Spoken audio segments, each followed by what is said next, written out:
Bonsoir chers internautes, bienvenue. Vous êtes à l'émission Les Accros du Sport. Et aujourd'hui, c'est Joël Beibro, votre serviteur, qui va animer cette émission avec nos deux grands experts. À ma gauche, vous le connaissez très bien, Rigo. Et à ma droite, Haroun. Donc vous êtes certainement habitués à ces deux visages. Ce sont des personnes qui seront là, qui vont décortiquer le football d'ici et puis d'ailleurs dans les moindres détails. Sans plus tarder, on va commencer déjà. Et là, on va commencer par les championnats étrangers, donc le championnat allemand. Le championnat allemand, on a vu que les Allemands ont été parmi les derniers à reprendre. Ça a été la reprise ce week-end. Il y avait beaucoup d'attentes et je vais donner quelques scores déjà. On a eu Augsbourg, Dortmund. Dortmund a gagné 5-3. Offenheim, Francfort. Francfort a gagné 2-1. Leipzig, Union Berlin, 3-1 pour Leipzig. Hertha Berlin, Bayern Munich, 4-0 pour le Bayern. Paderborn, Leverkusen, 4-1 pour Leverkusen. On va commencer déjà par le premier match, Augsbourg-Dortmund, où Dortmund a gagné 5-3. On en parle parce qu'il y a eu une nouvelle recrue pour l'équipe de Dortmund, le jeune Haaland, voilà, qui devait partir à Leipzig, ou bien il y a Chelsea même qui le pistait aussi, c'est ça? Tous les grands clubs européens. Qui a fait triplé dans ce match. C'est ça, c'est ça. Rentré à 50 minutes et fait triplé au bout de 30 minutes. Oui, parce que Dortmund était mené 3-1, c'est bien cela. Oui. Et il est entré, il a fait un triplé. Et quand tu imagines à combien ce joueur a été payé, voilà. tu te dis, mais là, ils ont tiré le gros lot. Oui. Ils l'ont payé à 20 millions d'euros, c'est ça? 20 millions d'euros. Oui. Donc, vraiment, à Salzbourg. À Salzbourg. Salzbourg, c'est ça, hein, Salzbourg. Oui, c'est Salzbourg. Voilà. Salzbourg. C'était l'hôpital de Salzbourg. C'est ça. Donc, il s'est retrouvé avec Dortmund. Dortmund qui a embauché cette année. Et je crois que la deuxième phase du championnat, ça va se jouer. Surtout que Leipzig ne s'avoue pas vaincu. Et Bayern aussi qui revient en force. Donc, je crois que cette année, le championnat allemand, ça va être très chaud. Oui. Voilà. Et comme l'avait dit Leipzig, eux, ils ont gagné 3-1 face à Union Berlin. On va dire que la logique était respectée. Oui. Et pour le Bayern, dont on parlait tout à l'heure, Bayern a gagné 4-0. Oui. Ils se sont fait peur puisque à la première mi-temps, avec 0-0. Oui. Voilà. Ils se sont fait vraiment peur. C'était Hertha Berlin de notre frère Salomon Kalou. Voilà. Et le Bayern, on sait qu'ils sont actuellement handicapés, ils cherchent à recruter. Ils avaient, je pense, 4 grands absents. Il y a Lucas Hernandez, qu'ils ont payé très cher cette saison même. Il y a Niklas Süle, ce jeune grand défenseur sur lequel il compte, dans toute la charnière centrale. Et puis, il y a Kimmich qui était suspendu. Voilà. En attaque, on a Serge Gnabry qui revient de blessure, qui ne peut pas jouer actuellement. Et puis, l'autre aussi, l'ailier gauche, Kingsley Coman. Donc, Bayern est handicapé, voilà. Ce sont des titulaires. Et puis, les joueurs essentiels pour le club. Donc, quand ils ne sont pas là, vraiment, ça fait peur. Mais avec ceux qui sont là, ils se sont débrouillés. Quand même, avoir les gains de la victoire. Donc, tant mieux pour eux. C'est ça. Est-ce que vous pensez que Hansi Flick, le nouvel entraîneur du Bayern, qui était l'adjoint qui a été reconduit d'ailleurs, il a été gardé à son poste jusqu'à la fin. C'est ça. Mais il a été confirmé à son poste jusqu'à la fin de la saison. Voilà. Est-ce que vous pensez qu'il peut, pour l'instant on voit qu'apparemment ça va, mais est-ce qu'il peut donner à ce Bayern-là la joie de vaincre et puis de gagner? C'est possible parce que c'est quelqu'un qui connaît déjà la maison. Et puis avec les blessés que vous avez cités, même si pour un club du niveau de Bayern de Munich, on ne doit pas excuser les mauvais résultats avec l'absence de 4 ou 3 joueurs, puisque c'est des joueurs, c'est des équipes, c'est des clubs qui doivent être capables de recruter jusqu'à près de 3 effectifs de même niveau pour pouvoir jouer sur plusieurs tableaux. Les postes doivent être doublés de même pied d'égalité que les mêmes joueurs, parce que quand on remplace l'autre, on ne doit pas reconnaître que celui qui est sorti est plus fort que celui qui vient d'entrer. C'est ça. Donc avancer une excuse telle qu'on a donné notre titulaire qui était blessé, ça ne tient pas. Ça tient pas. Avec les grandes équipes. Pourvu qu'ils ont perdu 2 grands joueurs aussi en début de saison, Franck Ribéry et Robben, qui sont partis, vraiment, qui sont partis, n'ont pas été remplacés aussi. Donc ils ont fait confiance à les jeunes qui sont là. On espère que ça va aller pour eux, tant mieux pour eux qu'ils puissent récupérer vite et puis que le club avance. Ok. Voilà. D'accord, on va donner le classement en Allemagne. Leipzig est premier avec 40 points, le Bayern Munich deuxième avec 36 points. Mönchengladbach, 3e avec 35 points. Dortmund, 4e avec 33 points. Et Schalke, 5e avec 33 points. Ici aussi, on va dire que la hiérarchie est respectée. Apparemment, il y a un bouleversement dans le classement. Il y a un bouleversement. Ouais. Oui, vas-y. Effectivement, il y a un bouleversement avec Leipzig en tête du championnat allemand. C'est vrai, c'est une révolution. Mais je pense bien que la fin va justifier les moyens. Puisque on sait toujours, le championnat allemand, le plus souvent, les deux premiers qui jouent le rôle de tête, c'est Bayern Munich et Borussia Dortmund. Bon, je crois que, je ne te coupe pas la parole, mais je crois que Leipzig, ça fait 3 ans maintenant qu'ils sont toujours en haut du tableau. Ils sont toujours dans les 3 premiers, donc ça ne me surprend pas. Pour celui qui me surprend aujourd'hui, c'est Mönchengladbach qui vient récupérer la 3e place, qui me choque un peu. Parce que ils ont fait des recrutements, ils ont Julian Brandt. Non, Julian Brandt c'est Dortmund. Hein. Dortmund. Voilà. Ah oui, c'est donc ça. Donc ils ont pris plutôt Torgan Hazard qui jouait là-bas. Oui, mais je crois que tout ça, ça n'explique pas. C'est Bayern et Dortmund qui sont en baisse un peu. Sinon que je crois que Leipzig, ça fait plus de 3 ans maintenant qu'ils sont dans les élites allemandes. Donc je crois que cette année, s'ils sont premiers, c'est pas du hasard. Voilà, donc je crois que c'est le travail qui commence à payer pour eux. Donc tant mieux pour eux. Je crois qu'ils vont pouvoir tenir jusqu'à la fin du championnat. D'accord, mais est-ce que l'équipe de Dortmund pourra se relever? Dortmund est actuellement 4e du championnat. Oui, ils peuvent se relever, puisqu'il n'y a pas assez de cas. Il y a 3 points, 4 points. Donc je crois qu'il n'y a pas assez de cas. C'est ça, il y a 7 points entre Dortmund et puis le premier. Voilà, je parle du 4e au 3e et au 2e. Donc je crois qu'il n'y a pas assez de cas. Donc ils peuvent se relever. Je crois que c'est une équipe battante. Je crois que ce qu'on a vu hier, je crois que avec l'arrivée des Haaland, ça va changer les choses. Ils peuvent résumer ce bon résultat. Tant mieux pour eux. C'est de bon augure. Je crois que la suite du championnat, ça va faire parler. D'accord. Voilà. Ok. Vous pensez aussi que, concernant Dortmund, toujours que Paco Alcácer sera définitivement élégué sur le banc de touche à cause de l'arrivée de Haaland? Paco Alcácer qui faisait les beaux jours de Dortmund. Avec l'arrivée de Haaland, je pense bien que il est habitué à être remplaçant. Donc, je pense qu'il ne va pas se plaindre s'il retourne sur le banc. Surtout que le jeune Haaland, qu'on a dit de lui, qui est l'un des buteurs les plus précoces de la Ligue des Champions, et il pense bien que celui-là va lui voler la vedette. Voilà.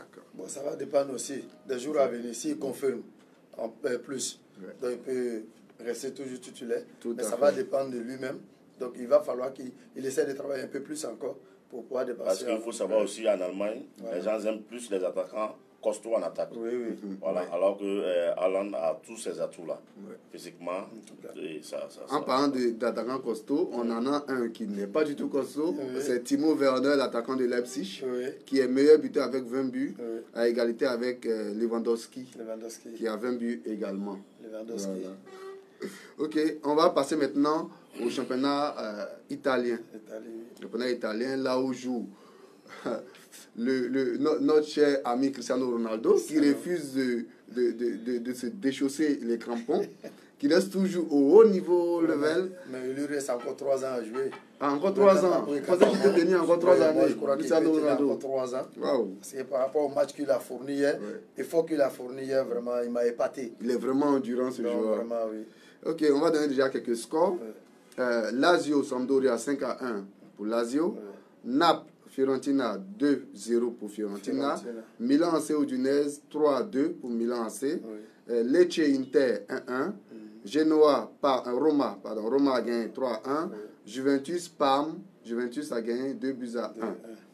Et là, on parle de Cristiano Ronaldo encore face à Parme de notre frère Gervinho, qui était absent. Qui est blessé. Oui, c'est ça. Je crois que ça explique un peu son absence. J'ai regardé un match très palpitant. C'était un très bon match des deux équipes. À part des deux équipes, et Juventus qui a marqué le premier but. Et Parme qui a égalisé. Le match était vraiment serré. Donc, le match était vraiment serré. Il a failli talent de Cristiano pour pouvoir départager les deux équipes. Vraiment, c'est pourquoi je dis que ce joueur-là, il est tellement beau à voir. On ne veut même pas qu'il raccroche les crampons dès maintenant. Qu'il continue encore à peu près 3 ans encore. On veut le voir toujours jouer. Il fait les beaux jours du football mondial. Ok, un Cristiano qui a brillé en Angleterre, qui est allé confirmer, sinon fait mieux en Espagne, et qui vient encore en Italie, et vraiment un championnat qu'il ne connaissait pas, et là encore, il est toujours dans l'élite. Qu'est-ce qui explique ça malgré son âge? Bon, c'est le travail, hein. Parce que d'après, je rejoins Diarra, parce que quand il est arrivé en Italie, il a dit qu'il a encore 4 ans devant lui dans le haut niveau. Et tout ça, c'est grâce au travail. Parce que c'est un monsieur qui vient avant tout le monde à l'entraînement et qui retourne après tout le monde. Donc, Cristiano, les ballons d'or qu'il a alignés, il ne s'est pas levé ma tête de bonheur pour les avoir. C'est le travail, rien que le travail. Parce que quand tu demandes à ses coéquipiers, ils disent qu'ils ne comprennent pas. Ils ne voient pas un joueur qui peut travailler comme Cristiano de nos jours. Il est même l'exemple même du travail dans le monde du football aujourd'hui. C'est un message qu'on adresse en même temps à tous nos frères, à tous nos grands frères, nos petits frères qui jouent au football. Le travail est rien que le travail. Vous voulez ressembler à Cristiano, vous voulez être des joueurs talentueux, c'est le travail. Seul le travail paye. À l'image de Cristiano Ronaldo. Ok. Pour les buteurs en Italie, Ciro Immobile continue de marquer. Il a 23 buts, le meilleur buteur. Cristiano Ronaldo suit avec 16 buts. Il y a quand même un petit écart. Et Romelu Lukaku qui vient d'arriver a déjà 14 buts. Ce joueur, lui aussi, Lukaku, un joueur qui confirme tout de même. Il confirme, il vient d'arriver déjà, il est déjà en train de talonner Cristiano Ronaldo. Je pense bien que les performances en Italie de Lukaku vont faire regretter Manchester United. Manchester United qui lui a dit de partir comme un déchet. Et on ne comprend même pas pourquoi. Parce que les rares buts que Manchester marquait dans la saison passée, c'était l'œuvre de Lukaku. Voilà. Et à la fin de saison, on lui dit cherche-toi un club. Bon, je crois que le championnat italien va mieux avec Lukaku que le championnat anglais. Par rapport à sa façon de jouer, sa façon de jouer va mieux en Italie que l'Angleterre. C'est ce qui explique qu'il déjà il a 14 buts. Voilà, ça explique ça. Mais je crois qu'à la fin du championnat, Cristiano aussi va monter d'un ton, il sera meilleur buteur. Devant Immobile. Immobile qui n'arrête pas de marquer. Non, mais même s'il n'arrête pas de marquer, je crois que Cristiano va faire mieux. Parce qu'il essaie toujours de faire mieux encore que le prochain match. Donc je crois que... Il a 7 buts à rattraper. Voilà. Et puis il faut ajouter que dans le championnat italien, actuellement c'est agrémenté parce qu'il y a l'arrivée de quelqu'un qui fait vraiment le buzz, Zlatan Ibrahimovic, qui est venu à Milan. Donc vraiment, je crois il est arrivé et là, ça sera vraiment... Ça va donner du tonus aussi à l'équipe de Milan. Voilà, qui en avait besoin. Sans oublier l'une des...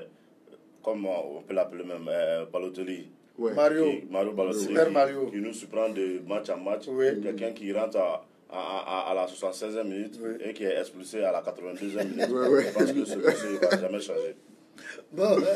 Balotelli malheureusement, il brille pas par son talent, mais plutôt par des choses, on va dire, un peu plus négatives. Il essaie de se faire remarquer, au fait, partout où il va, il essaie de se faire remarquer. De la mauvaise manière, comme on l'a dit, tout à fait.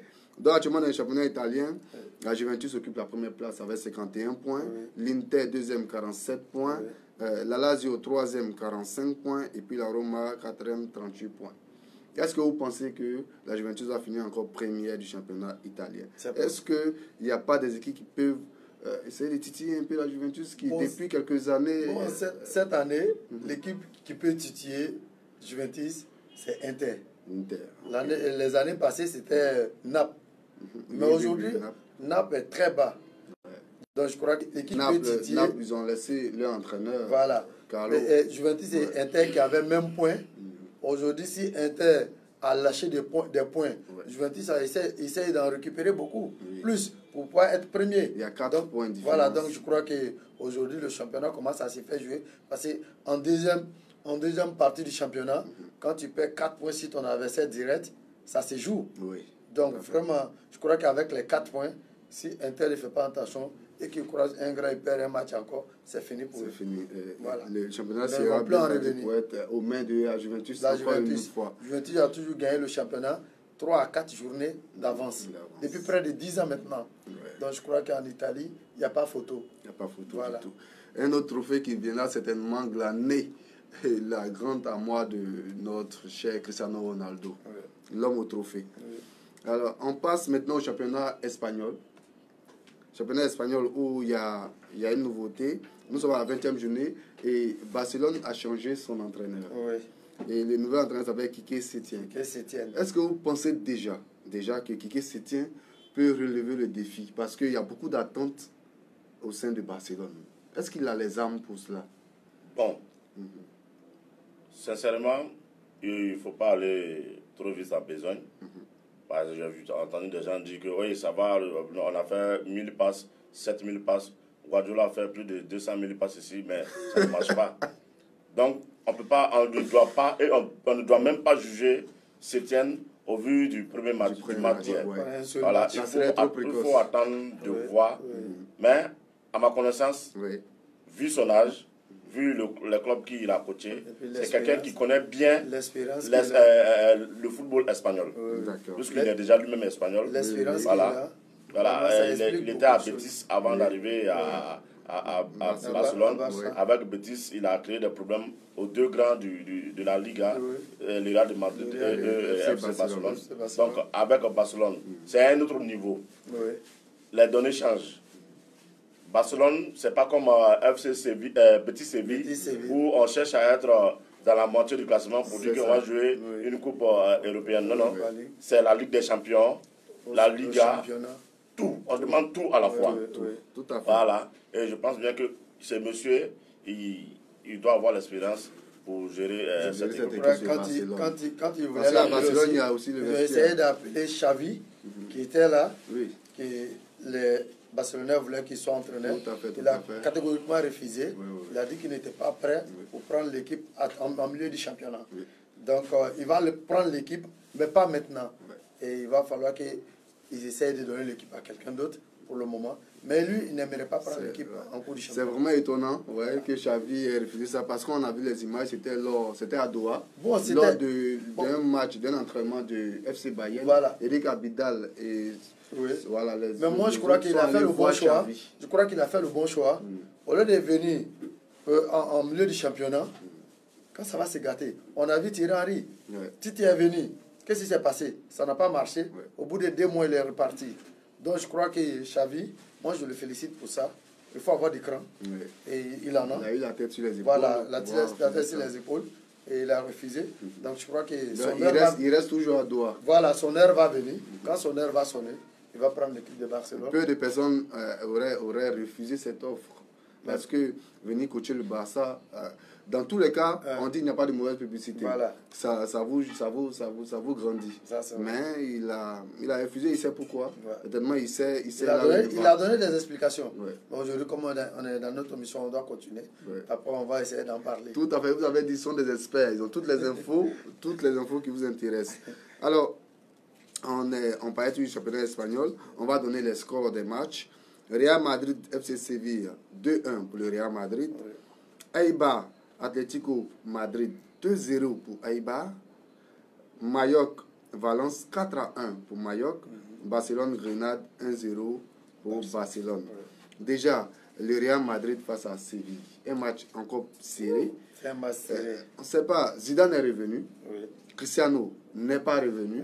Est-ce qu'aujourd'hui on peut dire que c'est parce que Cristiano n'est plus au Real qu'ils ont autant de mal? On a des moments quand on regarde les matchs du Real, on a l'impression que voilà, ça va, ils se sont ressaisis, ils sont repris. Mais sur d'autres matchs, on a l'impression que c'est pas encore bien ça. On peut le prendre comme ça, mais je crois qu'avec Zidane, rien n'est perdu, rien n'est gagné. Donc je crois que c'est quelqu'un, il est beaucoup patient et beaucoup pessimiste. Je crois que cette année, avec cette équipe-là, ils vont faire très mal. Un milieu offensif ou un milieu défensif qui vient faire doubler dans un match où les attaquants n'arrivent pas à marquer. Casemiro qui a fait le doublé dans ce match hier. Vraiment, c'était un match très, très, très, très discuté. Il a failli talent de Casemiro pour faire sortir Real de ce trou vraiment. Donc je crois que c'est une très bonne équipe qui joue aussi. Et Benzema n'était pas titulaire dans ce match. Je crois qu'après il est rentré, mais ils ont réussi quand même à revenir avec les 3 points. Voilà, avoir les 3 points. C'est ça l'essentiel. Mais il y a une personne aussi au Real Madrid dont on ne finira pas de parler parce qu'il est toujours là. C'est bien le gaucher Gareth Bale. Gareth Bale qui se plaignait de ne pas avoir assez de temps de jeu. Aujourd'hui, Cristiano est parti. Bon, ils ont eu au départ des malentendus, mais là, il est réintégré au sein de l'équipe. Mais pourquoi est-ce qu'il n'arrive pas à prendre ses responsabilités et devenir le patron de cette équipe? Bon, je pense que ce monsieur a eu des comportements et a tenu des propos qui font qu'il a plus de pression aujourd'hui pour mieux faire par rapport à ce qu'il a dit. Quand tu nous dis que Cristiano n'est pas le meilleur, Cristiano, c'est un jeu collectif et on ne parle seulement que de Cristiano. Mais Cristiano, c'est pas lui qui parle de lui-même. C'est par rapport à son apport pour le club que les gens parlent de lui. Tout à fait. Mais si tu veux qu'on parle de toi de la même manière que Cristiano, tu n'as qu'à avoir les mêmes performances que lui. Et être aussi décisif. Voilà. Plus que lui. C'est ça. Combien de fois le coach a donné la chance à Gareth Bale? Et il a été sifflé même par les supporters. Le coach même a demandé aux supporters d'encourager le joueur au lieu de le siffler. Mais jusqu'à présent, c'est toujours pareil. Et on remarque même que c'est Karim Benzema, qu'on croyait fini, qui est le remplaçant de Cristiano. L'année passée aussi, le Real voulait laisser partir, mais Zidane a dit non, je le maintiens. Parce que je sais ce que ce joueur a en lui. C'est un joueur talentueux et il a de l'expérience du championnat, des grands matchs aussi. Donc aujourd'hui, c'est en tout cas, il confirme Karim Benzema. Il confirme bien qu'il ne soit pas en équipe de France, mais il confirme. Il a toujours dit qu'il veut jouer à l'équipe nationale. Mais Noël Le Gret, qui sortait à la télé, la dernière fois, a dit qu'il n'est plus sélectionnable. Donc, vraiment, sinon, je peux ajouter que ce n'est pas forcément l'absence de Cristiano qui fait que le Real n'arrive pas à marquer des buts. Le problème du Real, c'est d'avoir... Il faut ajouter un autre renard de surface à Benzema. Mais là, puisque le Real a beaucoup d'attaquants, mais un seul buteur. Un seul buteur, les jeunes. Voilà. Ce qui fait que souvent, même aujourd'hui, quand on regarde la liste des meilleurs joueurs du club, c'est un défenseur qui vient en deuxième position, Sergio Ramos. Ce qui n'est pas normal pour un grand club comme le Real de Madrid. Tout à fait. Voilà. Donc il faut un tueur en plus de Karim Benzema. Voilà. C'est pourquoi ils vont dénicher chaque fois les jeunes talents. Ils en ont même pris un jeune allemand qui n'arrive pas à s'exprimer trop. Jovic, qui était le championnat allemand l'année dernière. Jovic qui n'arrive pas à trop s'exprimer sur le terrain. Tout à fait. Vraiment que je crois que ça a été un mauvais choix pour le Real. Mais ils vont essayer de rectifier ça. Peut-être aussi que c'est un peu trop tôt, puisque c'est la première saison. On verra bien. Jovic, je pense que, comme je l'ai dit pour l'autre, les données ont changé. Il était à Schalke. Jovic, il était dans un club allemand. À Francfort. Voilà. De Francfort à Real de Madrid. 13 fois champion d'Europe. Plus de 30 fois champion d'Espagne. Je pense que les données ont changé. Et le petit, il a encore du temps. Je pense bien que l'entraîneur est en train de lui faire confiance. Il n'arrive pas à supporter l'émotion. À lui d'apprendre pour pouvoir aller loin. Ok. On dit qui va aller loin, maintenant, ça monte. Alors, Eibar Atlético Madrid, l'Atlético. Qui a de grandes ambitions cette année, qui a fait de gros recrutements, mais qui a perdu face à Eibar 2. Atlético a de grandes ambitions, mais n'a pas les moyens de ces ambitions-là.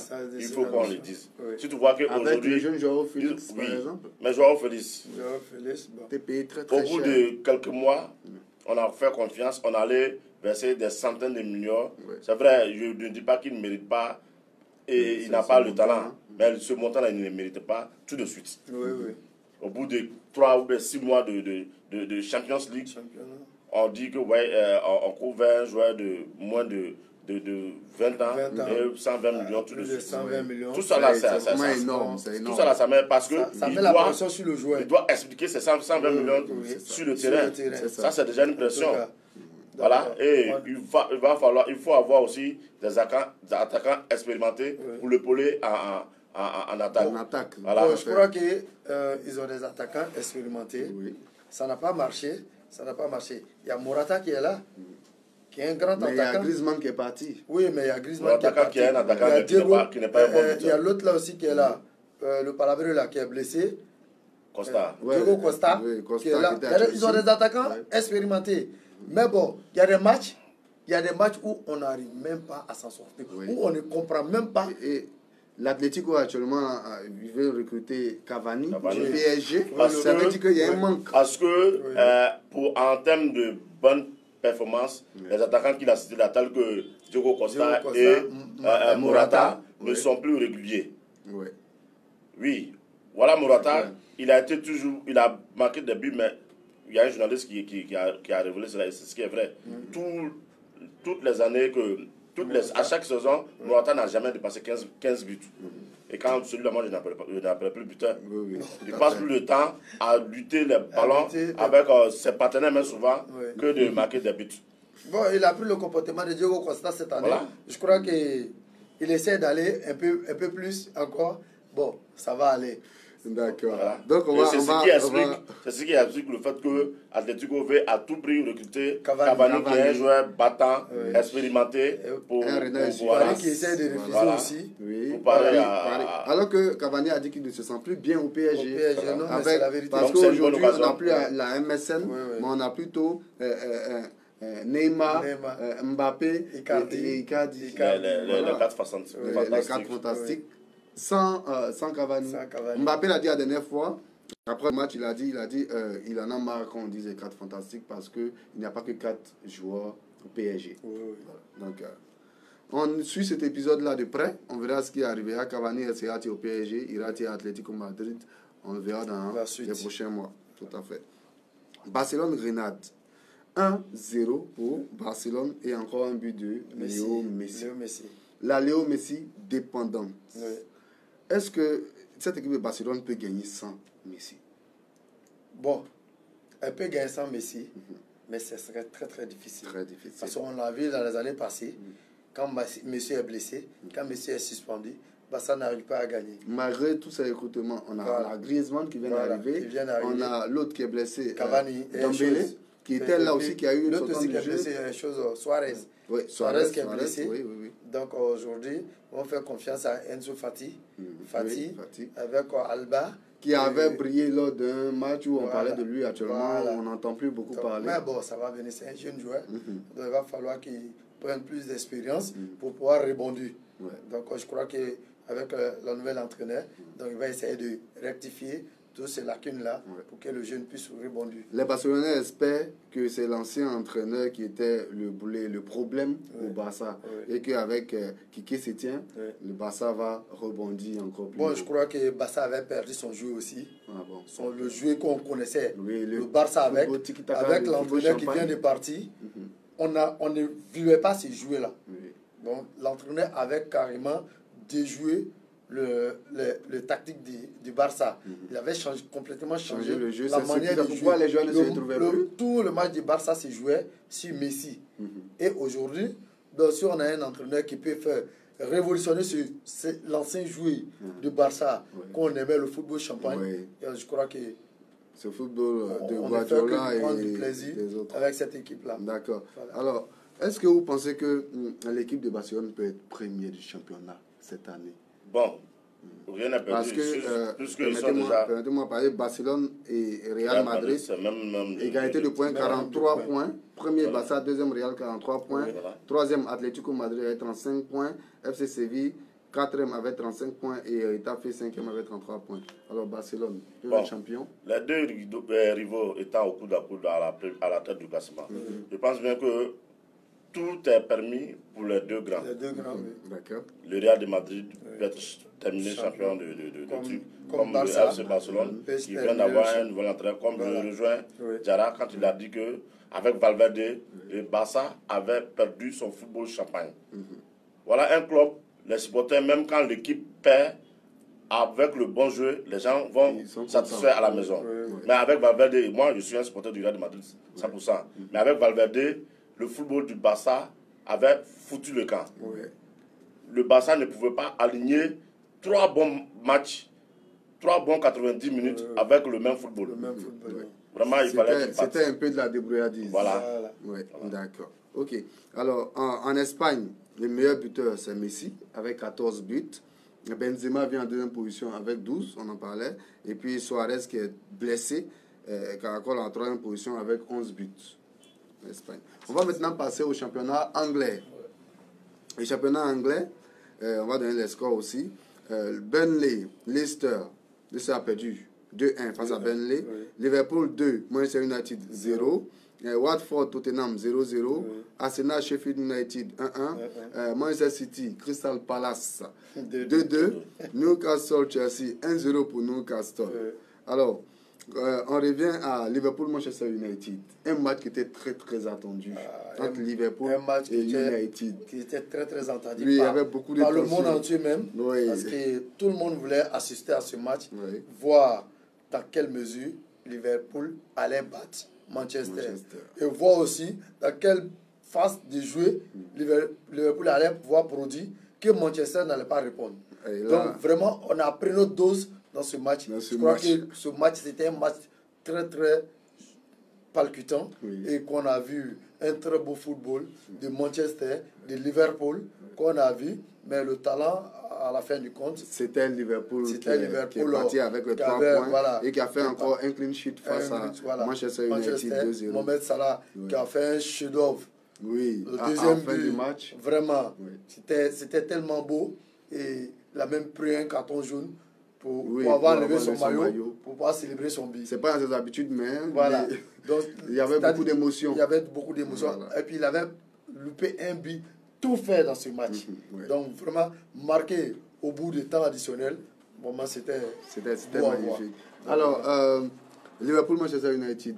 Bon, Liverpool, qu'avez-vous retenu de ce match? Bon, d'après les journalistes anglais, c'était les Red Devils contre les Red Devils, c'est-à-dire le match des Diables Rouges. Donc le diable le plus dangereux a eu la victoire. Liverpool était le diable le plus dangereux voilà, du dimanche soir. Bon, tout était déjà expliqué au niveau de la performance des deux équipes depuis un bon moment. Liverpool, c'est 21 victoires sur 22 matchs. Sur 22 matchs, oui. Tout à fait, c'est vraiment extraordinaire. Manchester est arrivé à aligner même 2 victoires. Donc, tout c'est ce qu'il y a là déjà. Au niveau des effectifs des deux clubs, il n'y a pas photo. Pas photo, tout à fait. Liverpool, c'est le plus haut niveau. Le plus haut niveau. Manchester, cette année, bon, elle est au milieu du classement. Bon, je crois que ça va commencer Liverpool bat tous les records cette année. Manchester aussi a perdu son meilleur buteur qui n'était pas dans ce match. Rashford qui n'a pas joué ce match. Ils ont joué à 11. Voilà, donc ça. Ils ont joué à 11. Oui, je sais, ils ont joué à 11. Mais la faute de Rashford. Les grands clubs ne doivent pas s'excuser les mauvaises performances. Je le sais. Mais on sait que même dans les grands clubs, il y a un joueur qui pèse sur la balance. Donc c'est les autres. Rashford qui allait empêcher la relance de Alisson. Oui, mais Rashford qui allait empêcher la tête de Van Dijk. Vous l'aurez entendu, on vous l'a dit, c'est un match de haut level. D'accord, donc c'est ce qui fait que sur le plateau ici, ça pouvait marcher aussi un peu quelque part. Oui. Donc, dis-toi que... disons que Salah a encore démontré. Mané s'est débattu, il a cherché à marquer, il n'a pas réussi à marquer les mêmes sorties. Mais Salah, sur la fin du match... Non, mais Salah, Mané, c'est la perfection. Sur cette passe d'Alisson, il faut reconnaître depuis le but. Oui. Il faut reconnaître que Salah, Mané, cette année, c'est deux... Ils sont complémentaires. Ils sont complémentaires. Vraiment, ils cassent tout sur le chemin. Je crois que sur leur passage, ils démolissent tout. Et je crois que je suis très content pour eux cette année. Je veux qu'ils soient champions, qu'on puisse savourer ça. Ils sont à la recherche de ce championnat d'Angleterre. Voilà. D'accord. Alors, on passe à City et Crystal Palace. Et City qui fait 2-2 face à Crystal Palace de Fritza. Oui. Notre encore cette histoire de 1000 passes par match. City qui pensait gagner le match avec les débuts d'Aguero. C'est ça, voilà. Et ça, à la dernière minute, qui fait un chef-d'œuvre. Fernandinho qui bat contre son camp. C'est vraiment... Est-ce que ça dit que cette équipe de City est en train de perdre? Parce que Guardiola faisait peur en Angleterre. Il était toujours premier. Il avait toutes les stats que Liverpool a aujourd'hui. Un football champagne, un football où il venait casser tout avec les Gabriel. Même les jeunes joueurs, quand il les mettait, ils étaient tout de suite extraordinaires. Mais aujourd'hui, City fait de moins en moins peur. Qu'est-ce qui explique cela? C'est le même coach, même effectif, mais ce n'est pas les mêmes résultats. Cette saison surtout, la défense de City ne fait peur à aucun attaquant. Pour rien au monde. Même l'attaquant de la SEC Bagaté Salif, il va créer Je crois que si tu as fait une erreur aussi, c'est la vérité. Guardiola a fait une erreur en laissant partir Vincent Kompany, en disant qu'il était vieux. C'est la vieille marmite qui fait les bonnes sauces. Donc je crois qu'il devait au moins garder ce joueur-là qui a duré dans l'effectif de City. À cause de l'absence de Vincent Kompany. Bon, c'est pas lui seulement, mais je crois que l'apport de Vincent Kompany comptait beaucoup dans l'effectif de City. Parce que c'est un joueur qui replaçait ses joueurs. Les joueurs le comprenaient tellement qu'ils ne voulaient même pas qu'il le quitte. Donc aujourd'hui, il est rentré au Portugal et il joue là-bas. Je crois que... Au vu de ses résultats, moi je peux dire aujourd'hui que Guardiola a échoué à City. Puisque quand il est arrivé à City, son premier chantier, c'était la défense. C'est la première fois avec un club, on voit qu'on dépense plus de 70 millions d'euros sur un défenseur. Et ça, à chaque saison. On a vu Klein, non? Après Laporte. C'est-à-dire qu'Otamendi, à chaque fois, le club, même le latéral gauche français, Mendy, a 65 millions d'euros. On l'a vu avec... Ça veut dire que la défense de City, avec Guardiola, peut même acheter un nouveau club même pour... oui, c'est la vérité. Pour une équipe dans un autre championnat. C'est-à-dire qu'il cherche l'équilibre, effectivement, mais jusqu'à présent, il n'a toujours pas eu de solution. Il n'a jamais su défendre avec cette équipe de City. Ça, c'est vrai. Voilà. D'accord. Donc, en Angleterre, Liverpool occupe la première place actuellement, loin devant. Liverpool, 64 points. Manchester City, deuxième avec 48 points. 16 points de rare. C'est rare en Angleterre. Et c'est vraiment inhabituel. Leicester, troisième avec 45 points. Chelsea, quatrième, 39 points. Manchester United, cinquième avec 34 points. Jamie Vardy, meilleur buteur, 17 buts. Agüero, deuxième, 15 buts. Rashford, troisième, 14 buts. Et puis Tammy Abraham, quatrième, 14 buts. Alors, le championnat anglais, tout le monde est unanime pour dire que cette fois-ci, il n'y aura pas de renversement de situation. Liverpool part pour être premier. Il serait très difficile, à moins qu'il y ait un tremblement de terre au sein de l'équipe de Liverpool. Voilà. Et cette équipe de Chelsea qui perd face à Newcastle 1-0. Chelsea. Bon, Chelsea, c'est ce que je disais. Les jeunes sont arrivés. Lampard est arrivé avec ses jeunes. Il les a mis en confiance. Ça va, mais ça ne suffit pas. Ça ne suffit pas en tout cas. Parce que les grands, comme je l'ai dit, c'est l'effectif. Il faut avoir un effectif pour jouer sur plusieurs tableaux. Leicester, le club de Leicester aujourd'hui, là, voilà que ça a commencé à déconner. Mais je l'ai dit. Cette équipe, l'année prochaine, doit jouer la Ligue des Champions. Ça sera plus difficile s'ils n'ont pas fait de bons recrutements. Parce qu'il y aura le championnat et la Ligue des Champions et la Coupe anglaise. Donc vraiment, voilà pourquoi il faut tirer le chapeau à cette équipe de Liverpool qui, à ce niveau du championnat, a déjà 16 points d'avance. Quand on sait que Liverpool joue sur plusieurs tableaux. Et cet écart va permettre à Jürgen Klopp de pouvoir faire l'élargir. Surtout qu'il y a les moment décisif de la Ligue des Champions qui approche. Comme on le dit, un bon gagneur a toujours de la chance. Parce qu'il faut dire qu'à Liverpool aussi, les meilleurs, là, ils ne se blessent presque jamais. Salah n'est pas blessé, Mané ne se blesse pas. C'est ce que je disais la dernière fois. Liverpool a la chance du champion cette saison. Et quand on regarde le deuxième but hier, pendant que Man U est monté, mettre la personne pour pouvoir égaliser. Il y a un contre-attaque. Le gardien, il lance le ballon. Il y a un contre-attaque. Une passe décisive. Et Salah qui est efficace encore une fois devant la lutte. Il crucifie donc cette équipe de Manchester United. Il n'y a donc pas photo cette saison. Alors, on va terminer avec quelques informations. Il y a eu les awards des journalistes sportifs. Et c'est Sila Rokia qui a été élu meilleur journaliste sportif. Sila Rokia. Il y a aussi hier l'Assemblée générale ordinaire de la 2AFAT du président Nebié Traoré. La finale qu'on a jouée hier. Oui, on en parle tout à l'heure aussi. Ouais. Alors donc, à cette Assemblée générale ordinaire, il y avait plusieurs anciens et c'était vraiment intéressant. C'était les anciens joueurs à quel niveau? National ou bien communal? On va dire, ils étaient mêlés, national et communal, parce que même des anciens qui ont joué à l'équipe nationale étaient concernés, mais ça concernait surtout ceux qui venaient d'Adjamé et d'Atekoubé, pour ces deux communes. Ah, d'accord. Voilà. Il y avait même un membre d'honneur qui a payé même son droit d'adhésion. Le ministre du sport, voilà. Oui. Le ministre du sport, votre maire, le maire d'Atekoubé, voilà, il a payé parce qu'il est d'Atekoubé. Donc voilà. Félicitations à eux. Bon, moi j'aimerais qu'il essaie de construire un complexe sportif à Atekoubé, parce qu'à Atekoubé, on a besoin. Il n'y a pas de complexe sportif à Atekoubé. Donc, si dans nos équipes nous écoutent aujourd'hui, il essaie de penser à ça. Le complexe il demande à être réhabilité. Il demande à être récupéré et réhabilité. Donc, je fais la suggestion au maire qu'il puisse revoir ça. Voilà. En parlant de complexe, c'est qui est normal, surtout qu'il est ministre des Sports. Voilà, ministre des Sports. Mais c'est le ministre des Sports qui n'a pas de terrain de sport dans sa commune. Non, c'est depuis récemment. Il nous a même dit, dans une de ses réunions, au foyer des jeunes, qu'un jour, il devient ministre des Sports et Atekoubé aura son complexe sportif. Monsieur le ministre, vous êtes attendu. Monsieur le ministre, je vous rappelle, vous et moi, nous savons ce que vous avez dit. Donc, je vous attends au tournoi. Vous avez fait la promesse, alors on vous attend. Non, c'est un monsieur qui, quand il parle, il fait. Ah, d'accord. Bon, moi, je l'attends. Mais actuellement, il est occupé à construire le stade pour la CAN 2023. Mais les occupations... Donc, après ça, n'explique pas que le restant de ces chantiers ça n'explique pas que Atekoubé est... Nos deux consultants sont toujours chauds. On vous l'a dit, ils sont toujours chauds.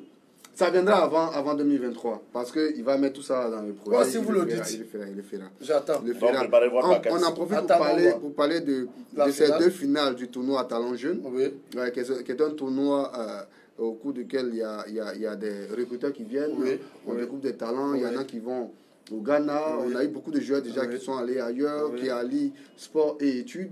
C'est un tournoi qui était très intéressant. Très intéressant. L'équipe de l'œil à Brasse était sur le terrain et vous étiez en tant que parrain de cette cérémonie qui était très intéressante. On a vu l'équipe de Silla et Frères qui est revenue avec la coupe à Adjamé au détriment d'Atekoubé. Qui a étrié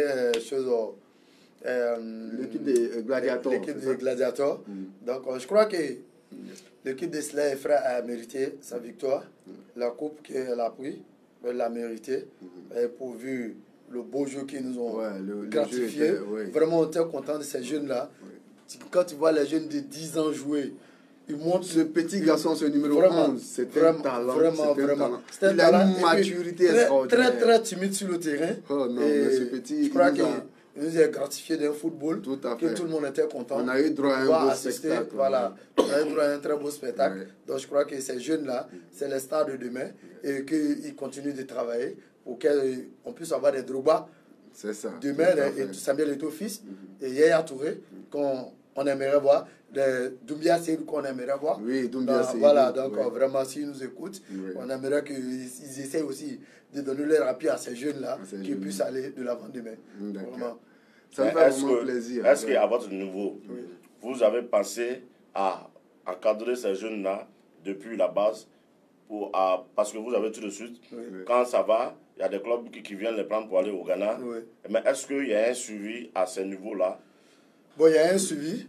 Pourquoi je vous le dis, ces coachs-là... C'est un tournoi. C'était un tournoi des centres d'information de la commune, des 10 communes d'Abidjan. Je peux dire... Et ça, c'est la 4e édition. Ça, c'est la 4e édition. Il y a des équipes qui viennent d'Abobo, Trècheville, Cocody, qui viennent jouer. À Adjamé, on a au moins 4-5 équipes d'Adjamé qui viennent. Yopougon, Atekoubé, tout autour. Donc, je crois que les entraîneurs essayent de bien encadrer ces jeunes-là. Quand tu veux les prendre, il y a des papiers à signer. Donc, ils sont bien suivis. Quand ça ne va pas, ils reviennent à la maison. Et je crois que la première édition, moi-même j'étais témoin. On a organisé la première édition. Il y a un Espagnol qui est venu. Il avait recruté au moins 16 jeunes. 16 jeunes. Il avait créé un centre à Boaké. Ces jeunes-là étaient avec lui pendant 2 ans. Donc, les enfants ont commencé à progresser. Il y a d'autres même qui l'ont amené en Espagne. Ils sont allés jouer des tournois en Espagne et puis revenus. Donc, il y a d'autres qui devaient repartir. Maintenant, le gars, il était en accord avec Manchester United, qui devait au moins lui donner un coup de pouce. Bon, en fin de compte, n'y a pas eu d'entente entre ce dernier et son club d'appui qui est Manchester. Donc, je crois qu'il y a eu une séparation. Pendant tout ce temps, voilà. Est-ce que la Fédération ivoirienne de football savait qu'il y a quelqu'un qui est venu prendre un groupe de jeunes qui est en train de le former pour les vendre à un club anglais? C'est une question, c'est une question pertinente. Parce je ne peux pas répondre ça imagine, maintenant. on se dit certainement, aujourd'hui, je ne vais pas te répondre. Pour qu'un talent puisse quitter la Côte d'Ivoire, il est sûr qu'il y a des mesures. Pendant même qu'il est en formation, la Fédération ivoirienne de football doit être saisie. Je crois que tous ces centres de formation, l'individu qui avait créé son centre de formation était déjà l'entraîneur d'un centre de formation à Boisseau. Et quand il y a eu un malentendu entre lui et puis son tuteur, ça n'a pas marché. À Boisseau. Oui, à Boisseau. Celui-ci a essayé de créer son centre lui-même en prenant des jeunes ivoiriens qui sont dans la formation, qui travaillent avec lui. La fédération suivait ça aussi. Parce que pourquoi je dis ça? Il faisait des papiers à la fédération. Pourquoi je dis ça? Je trouve que c'est pas normal de venir prendre des jeunes ivoiriens sur le sol ivoirien à moindre coût et dire que les former, mais s'ils ne sont pas aptes pour être formés, ta formation sera zéro. Bon, je crois que ce qu'il faut dire à ce niveau, c'est quoi? On a dit que c'est la 4e édition du Talent Jeune. C'est une compétition qui réunit tous les centres de formation. Tous les centres de formation. Ils viennent, ils s'affrontent, les centres de formation sont déjà affiliés à la FIF. À la FIF, Donc ils s'affrontent et à la finale, ils viennent détecter donc ces talents. Dès qu'ils sont détectés, on rentre en contact avec les centres de formation, avec les familles, on remplit tout ce qu'il y a à remplir de façon juridique dans le monde du football et on les envoie dans ces pays-là afin d'aller faire ce qu'ils appellent là-bas le sport-études. Ils sont encadrés en vacances, ils viennent en Côte d'Ivoire et ils repartent. Et il y a même ces quelques jours là, je parlais lors de la finale avec le coach Saviola qui m'a dit que bientôt, ils vont faire un bilan de tous les joueurs qui ont été recrutés au sein de ces 4 différentes éditions. Ils feront le bilan et ils essaieront même de les rassembler afin de les faire venir pour que les gens voient que c'est une réalité et voir comment ils évoluent aujourd'hui.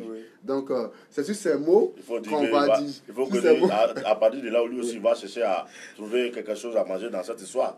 Mais je te dis que la première édition, telle que ça s'est passé, la première édition, telle que ça s'est passé, même les parents ont signé des documents pour ça. Donc, les entraîneurs, tout le monde a eu, tout s'est fait ça part du gâteau. Tout ce qui est légal. Quand je peux en témoigner, ça crée des problèmes. Ça seulement, je peux en témoigner. Tout est vraiment légal. Voilà. Alors, vraiment, merci de nous avoir suivis. On vous l'a dit, dans les accros du sport, on se dit tout, on se dit les baies.